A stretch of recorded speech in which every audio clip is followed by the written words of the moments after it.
Jubilito TV Official. Okay, so yung inyo at sa mga kabagis, this is Jubilito TV Official at eto na naman pumuli ang isang edisyon po ng ating reaction video mga kalingap at kabagis. No? Pero bago po lahat, syempre po, shoutout po muna natin Kuya Val Santos Matubang at Edna Vlogs at Kalingap Rab. Sa ating mga kalingap netizens at kalingap subscribers, mega love shoutout po sa inyo lahat. So ito na nga mga kalingap at kabagis, no? For today's reaction video, gawin po natin ang reaksyon at muli po pagbibigay ng ating personal opinion regarding po dito sa naging update ni Kuya Val Santos Matubang regarding sa YouTube channel po ni Dr. Iking, no? Mga kalingap at kabagis, na kung saan di umano, matagal na rin naman po nating narinig ito sa kanya na pinaplano niya nga po itong ibenta mga kalingap at kabagis, no? Ang tanong na lang po dito mga kalingap at kabagis ay sino ang bibili? No? Dahil one thing for sure sa pagkakaalam ko po, yung channel is demonetized at yun din po yung allegedly na narinig po natin dito po kay Bopil. At kung papasyalan din po natin yung channel na may 370,000 subscribers ay wala pong ads na lumalabas. No?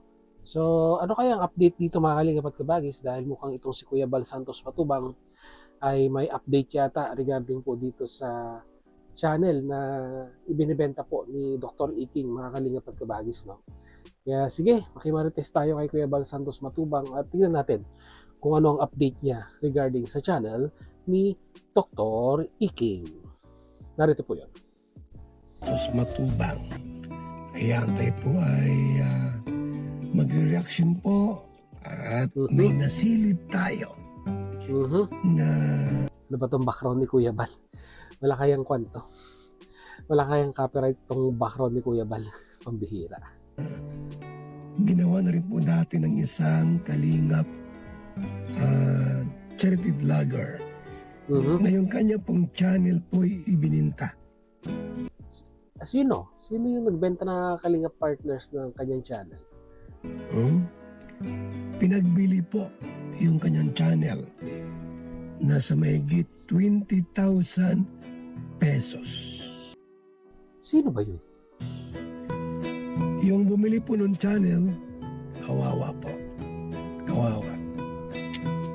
Dahil hindi po napakinabangan yung channel na yun. Alam nyo kasi mga kalingap at kabagis, no, ang conflict pag binibenta mo ang isang YouTube channel, no, although it is legal naman po, mga kalingap at kabagis, no, legal naman po ang bentahan ng channel, lalong-lalo na pag ang channel mo ay nasa 50,000 subscribers pataas, no, pwede mong ibenta yan. Kaso ang nakikita ko pong conflict dito is yung sa AdSense, mga kalingap at kabagis, no.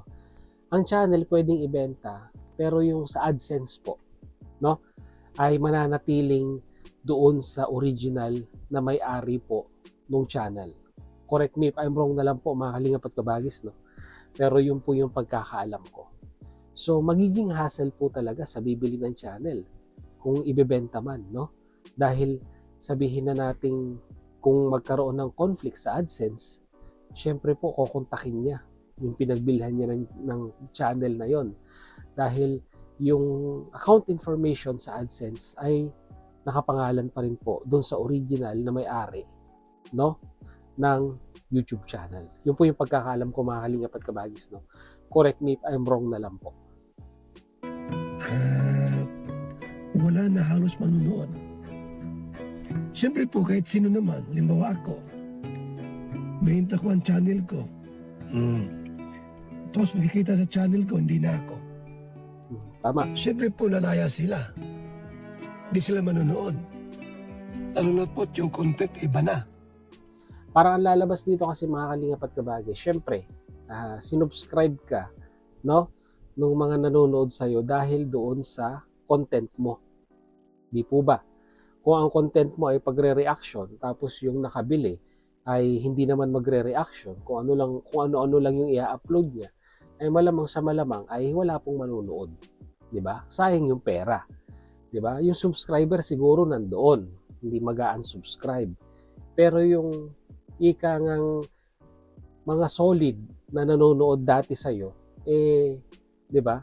pag nabalitaan nila na hindi na ikaw yung nagmamay-ari ng channel, malamang sa malamang, 'di ba? Ay hindi ka na nila papanoorin. So sino ang talo dito? 'Di ba?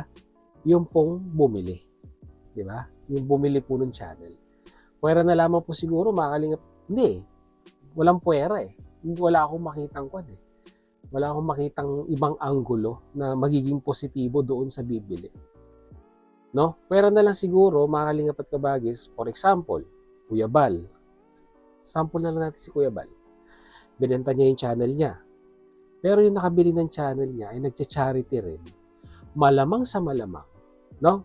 Malaki ang chance na meron pong manonood. Kasi yung pong niche ng channel, mga kalingap at kabagis, ay patungkol pa rin po sa pagcha-charity. Pero kung halimbawa yung bumili, no, ay isang gamer, isang online gamer, streamer, tapos ang i-upload niya yung mga games niya, mga paglaro niya, tournament niya online, malamang sa malamang hindi makaka-relate yung mga dating nakasubscribe doon at walang manonood.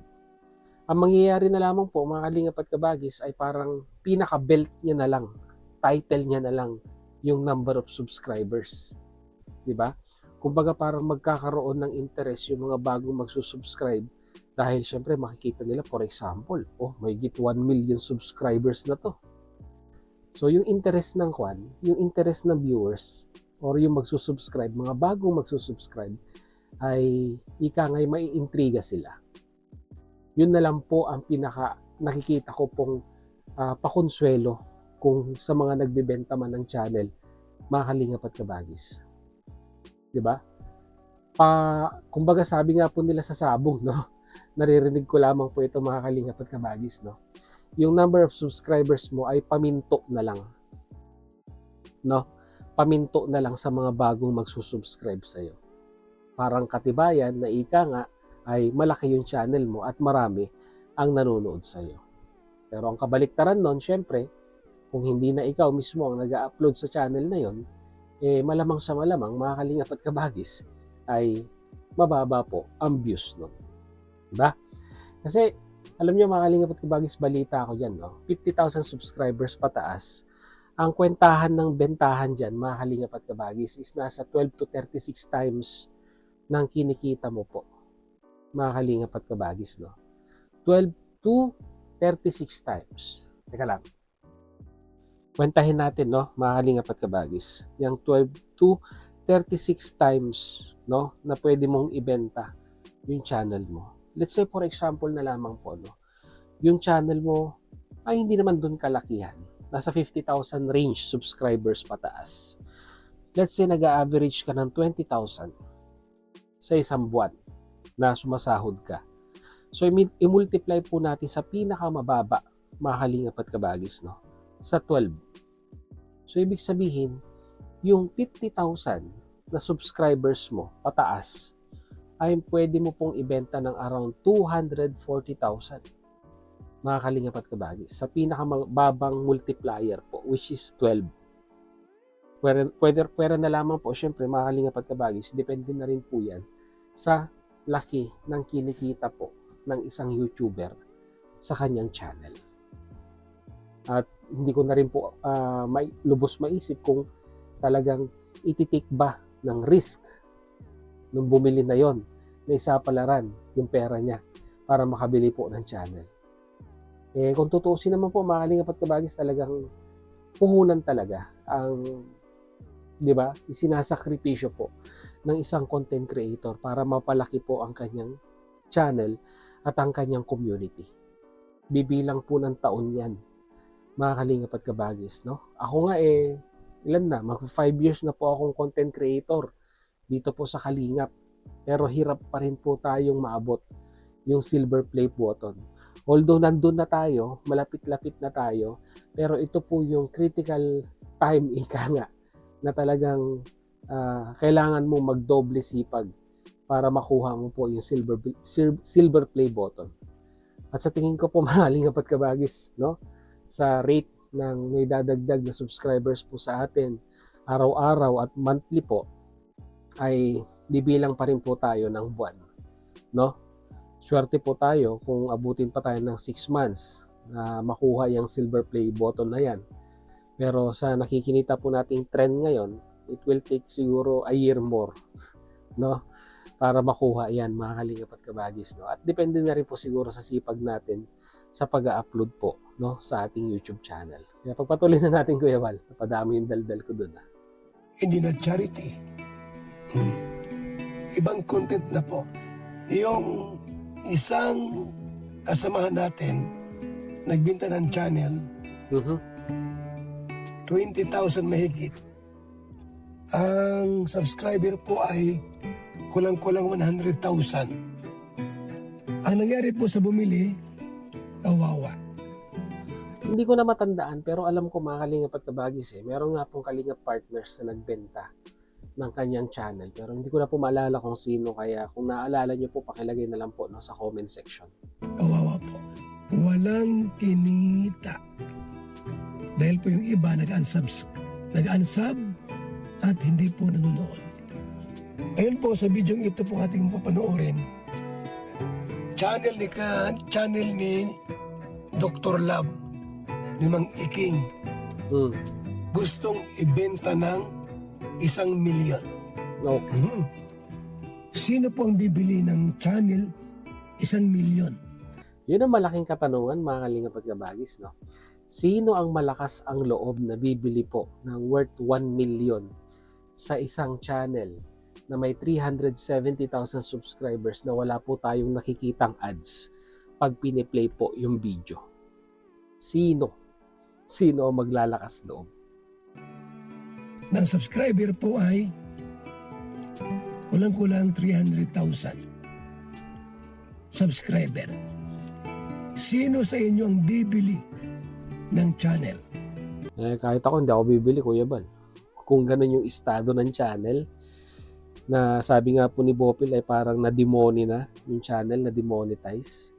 Malamang sa malamang, dapat nasa wastong katinuan ng pag-iisip at mapapaisip ka talaga kung bibilin mo yung ganong klase ng channel. Although malaki yung number of subscribers, pero walang ads. Sino po ang bibili pag ganon? Ni Doc Love or ni Mang Iking. Itong video po, video ni Bupil. Oops, may ads. Time first.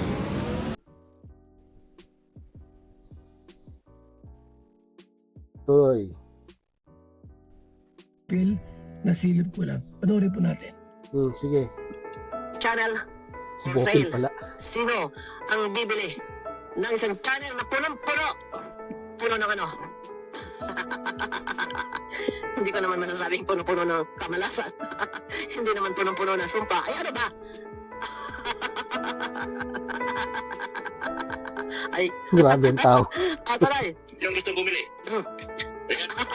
Sabi ko po ay puro na lang pasakit ang marinig ko dyan. Kaya po ibibinta ko na lang po. Gusto bumili. 300,000 subscriber. 300,000 subscriber. 370. Ang tanong, lahat ba ng subscriber mo ay active Yun lang. o patay? Kapag ba binili yung channel mo, ang lahat ba ng subscriber na yan? ay Manonood. Sa bagong bibili kapag siya ay nag-upload ng video, hindi. Otot mo. Channel for sale. 1,000,000. So yun na nga na maaalingap at kabagis, no? Ito, real talk lang po ito. Kumbaga, tumingin tayo sa statistics, no? In regards po sa binibentang channel di umano ni Dr. Iking, mga kalingap at kabagis. 370,000 ang halaga ng binibenta po is 1 million pesos. No? Kung ito real talk lang po to, mga kalingap at kabagis, no? Kung ibinenta niya siguro ito nung kasagsagan nung ikangang kasikatan nung channel niya, na kahit ano yung i-upload ay magkakaroon po talaga ng number of views, ay malamang sa malamang baka may kumagat, baka may bumili. Pero ngayon, mga kalingap at kabagis, sa estado ng channel niya po, no, na kung saan ay wala na pong ads na lumalabas, then one thing for sure ay may restriction sa AdSense, na I think this is the second time around na nangyari po sa kanyang channel, ay mapapaisip po talaga, no? Mapapaisip yung tao kung magkakaroon ng interest na bilhin yon. I think 1 million is too much and very risky mga kalingap at kabagis, na ipalabas, no, ng isang individual para bumili ng ganong channel.